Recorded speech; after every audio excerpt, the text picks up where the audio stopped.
কি বেরতন রায় বাড়ির একমাত্র ছেলে আজ আমার বদনাম গালিতে। আমার বন্ধু বিয়ের জন্য একটা মেয়ে পাচ্ছে না লীলা ভাই।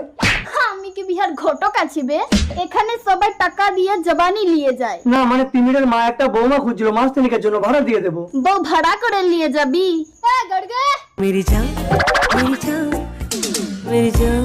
পার ডে 500 টাকা লাগবে, ই লিবে 300 টাকা, আমি লিব 200 টাকা। ও ভাড়ায় যাবে, আপনাকে কেন টাকা দেবো? এই তুই চুপ কর, দালালি না দিলে তুই করতেও কিচ্ছু পাবি না। মাসি ওকে বউ সাজিয়ে দাও।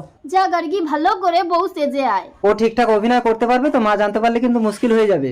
আবে ই আগে যাত্রা দলের লড়কি ছিল বে, চল হাট। আমার একটা শর্ত আছে, কি শর্ত? মদ খেয়ে আমার কাছে আসতে পারবে না। ও নিয়ে তোমার চাপ নেই, তিমির একটা বিড়ি পর্যন্ত খায় না। তাহলে আমি রেডি। आकर नशा আরে ও তিমির বাবু, আখ ফড় ফড়কে কি দেখছিস? অত পেয়ার বেয়ার ছোড়, 3 মাস পরে মাল ফেরত দিবি, চল। মা তিমির, তুই বিয়ে করে